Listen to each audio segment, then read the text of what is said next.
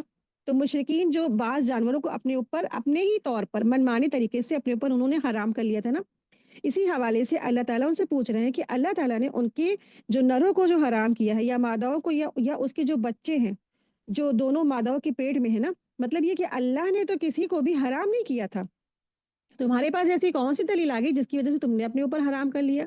تو نبئونی بعلم، تو بتاؤ مجھے ساتھ علم کے نا، تمہارے پاس حرام قرار دینے کی کوئی یقینی دلیل ہے، کوئی پروف ہے، کوئی رسول اللہ صلی اللہ علیہ وسلم نے تمہیں دلیل دی تھی کہ اس آیت میں ایسا ذکر ہے کہ تم نہ اس طریقے سے ان جانوروں کو کھانا، بحیرہ، صائبہ، وسیلہ، حام، یا تمہارے ابراہیم علیہ السلام یا تمہارے موسیٰ علیہ السلام جن کو تم مانتے ہو، جن کو تم اپنا امام مانتے ہو، انہوں نے کچھ ایسا کہا تھا، کوئی دلیل ہے تو پیش کرو۔ تو دراصل ان کے پاس تو کچھ تھا ہی نہیں، ان کے پاس تو یہ کیا تھی، من مانی ساختہ رسم اور ریتی رواج جو ان کے یہاں سے بزرگوں کے وقت سے ہوتا چلا آ رہا تھا، بس وہ بھی ایک گناہ کو فالو کرتے چلے جا رہے تھے۔ جو بحیرہ، صائبہ، وسیلہ، حام وغیرہ اس طرح کی دلیل بے بنیاد تھی، اور یہ کیا تھی، یہ سب ناجائز طریقے سے تھی نا۔ تو یہ بھی سمانیہ جو الفاظ ہیں، تو یہاں پر بتایا گیا کہ جو 8 طریقے کے جو جانور ہیں جو اللہ سبحانہ تعالیٰ نے ہمارے لیے جائز کیے ہیں، ٹھیک ہے۔ تو اللہ تعالیٰ نے ان سے پوچھا کہ تم جو اپنے اوپر حرام کرتے ہو چیزوں کو، تم ذرا بتاؤ کہ تم نے جو یہ حرام حلال کا جو لے رکھا ہے، تو یہ حرام حلال تو کرنے والا تو صرف اللہ سبحانہ تعالیٰ ہے، تم نے کس بنا پر اپنے اوپر حرام کر لی چیزیں، جبکہ تو اللہ تبارک تعالیٰ کی طرف سے کچھ بھی ایسا حرام نہیں تھا۔ تو اللہ تعالیٰ نے ان جانوروں کی 8 قسمیں پیدا فرمائی جنہیں انسان استعمال کرتا ہے، جن کا انسان دودھ پیتا ہے، جن کا انسان میٹ کھاتا ہے، ان میں سے 2 قسم بھیڑ کی پیدا فرمائی یعنی نر اور مادہ، اور پھر 2 قسمیں بکری کی پیدا فرمائی یعنی نر اور مادہ، اور اسی میں جو ہے مینڈھا بھی شامل ہوتا ہے، اور 2 قسمیں اونٹ کی پیدا فرمائی یعنی کہ میل اور فیمیل، تو اور اسی طرح سے 2 قسمیں گائے کی پیدا فرمائی یعنی میل اور فیمیل، اسی گائے میں ہی جو نیل گائے وغیرہ وہ بھی آ جاتی ہے، ٹھیک ہے۔ تو اس طریقے سے اللہ سبحانہ تعالیٰ نے یہ جانور پیدا فرمائے۔ اب جانوروں کو تم نے حلال اور حرام اپنے پاس سے جو تم نے خود کر لیا ہے، اور کوئی شرط اور کوئی قید لگا کر نروں کو اپنے اوپر حرام کر لیا، کبھی انہوں نے ماداؤں کو حرام کر لیا، کبھی ان کے جوڑے یعنی مادہ جانوروں کو حرام کر دیا، پھر اپنی اس حرکت کو اللہ تعالیٰ کی طرف سے جوڑتے ہو اور کہتے ہو کہ یہ حلال ہے اور حرام اللہ کی طرف سے ہے۔ تو یہ حلال اور حرام اللہ کی طرف سے نہیں ہے، اگر تم ٹھیک ہے کہتے ہو یہ اللہ کی طرف سے، تو لاؤ پروف دو، اگر تم سچے ہو بتاؤ، اگر اللہ نے ان نروں کے بارے میں حرام قرار دیا ہے تو لاؤ تم مجھے پروف دو۔ تو اللہ کی طرف سے ایسا کوئی حکم نہیں تھا، ان کی صرف کیا تھی، خود ساختہ باتیں تھی، خود کی منمانی باتیں تھی جو انہوں نے اللہ کی طرف منسوب کر رکھی تھی، ٹھیک ہے۔ آیت دیکھیں، آیت 144،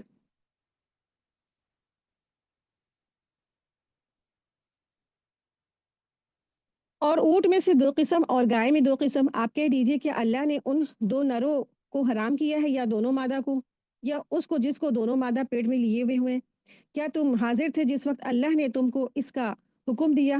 تو اس سے زیادہ ظالم کون ہوگا جو اللہ پر بغیر دلیل جھوٹی تہمت لگائے تاکہ لوگوں کو گمراہ کرے، یقیناً اللہ ظالم لوگوں کو راستہ نہیں دکھاتا ہے۔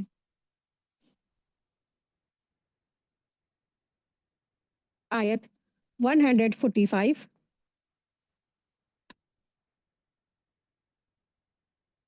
کہہ دیجئے جو حکم مجھ پر نازل ہوا ہے میں ان میں سے کوئی چیز نہیں پاتا کسی کھانے والے پر اور اس کا کوئی کھانا حرام کیا گیا ہو سوائے اس کے کہ وہ مردار ہو یا بہتا ہوا خون ہو یا خنزیر کا گوشت ہو، یا یہ سب ناپاک ہیں، یا کوئی گناہ کی چیز ہو، یا اس پر اللہ کے سوا کسی اور کا نام لیا گیا ہو، اور اگر کوئی مجبور ہو لیکن نہ تو نافرمانی کرے نہ حد سے نکل جائے، تو اللہ سبحانہ تعالیٰ تمہارا رب جو ہے معاف کرنے والا ہے اور رحم کرنے والا ہے، ٹھیک ہے؟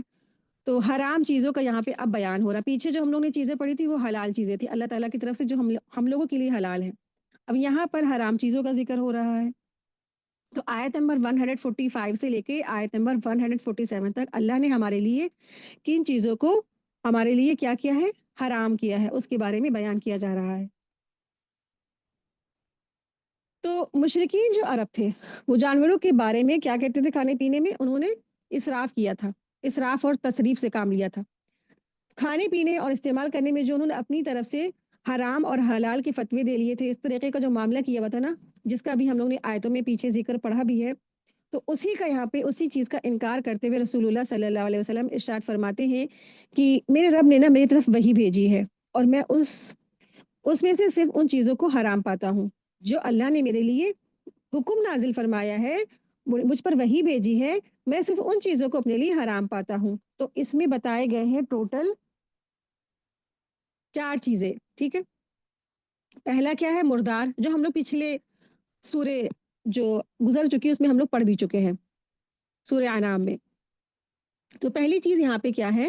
مردار ہے، جو جانور اپنی موت سے مر جائے وہ مردار مرا ہوا، مطلب ابھی تو گائے اور بکری اور اونٹ اور جو ہے جو بھی اللہ سبحانہ تعالیٰ نے ہمارے لیے جو 4 چیزیں ہمارے لیے حلال کی تھی نا، اس کے پیر پہ یعنی ٹوٹل ملا کے 8 وہ ابھی حلال تھے، لیکن جب وہ اپنی موت سے مر جائے گا تو وہ ہمارے لیے حرام ہے۔ پھر دوسرا کیا ہے؟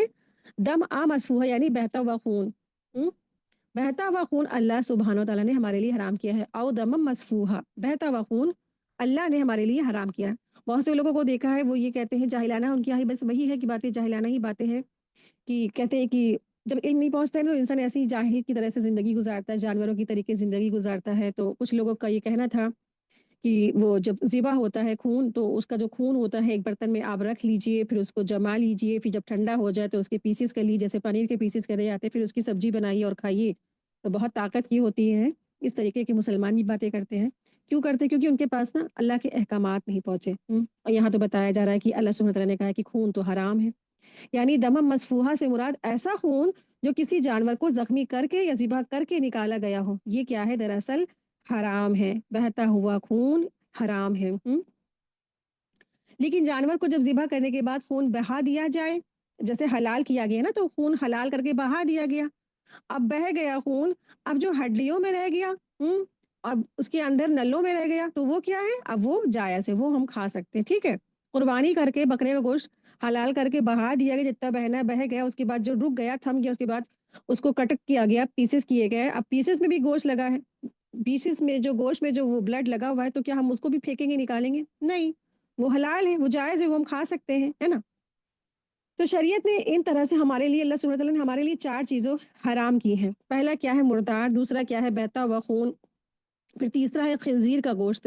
اس بارے میں بھی ہے فَإِنَّهُ رِجْسٌ، کہ فرمایا کہ وہ پورا کا پورا کیا ناپاک ہے نا، کہ جو خنزیر ہے وہ خنزیر کا گوشت ہی نہیں بلکہ پورا کا پورا وہ ہمارے لیے ناپاک ہے، اس کا گوشت، اس کی چربی، اس کی ہڈی، اس کا ہر چیز ہمارے لیے حرام ہے، وہ ناپاک ہے پورا کا پورا۔ ایک تو وہ ناپاک بھی ہے اور ہمارے لیے بھی ہر چیز اس کی کیا ہے؟ حرام ہے، کیونکہ یہ نجس اعلان آتا ہے، یعنی کہ یہ پورا پورا ناپاک ہے، اس لیے کیونکہ ذبح کر دینے سے بھی اس کی کوئی چیز پاک نہیں ہوتی نا۔ اب آپ سوچیں کہ اللہ سبحانہ تعالیٰ نے خنزیر کا جو ہے گوشت حرام کیا ہے، پھر لو ہم اس کو ذبح کر کے بسم اللہ کر کے کاٹ کے کھاتے ہیں تو نہیں، تو وہ ہر حال میں ہر قیمت پہ وہ کیا ہمارے لیے حرام ہی ہے۔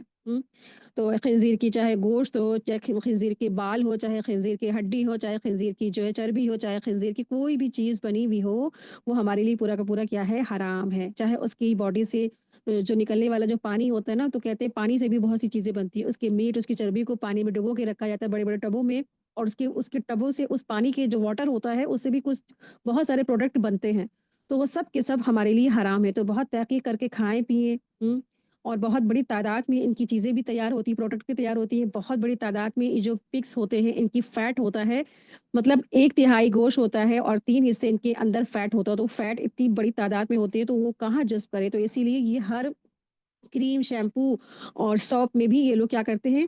ایڈ کر دیتے ہیں۔ تو باہر کے ملکوں کے جو پروڈکٹ ہیں ان کو لیتے وقت بہت خاص خیال رکھے کہ وہ حلال ہیں،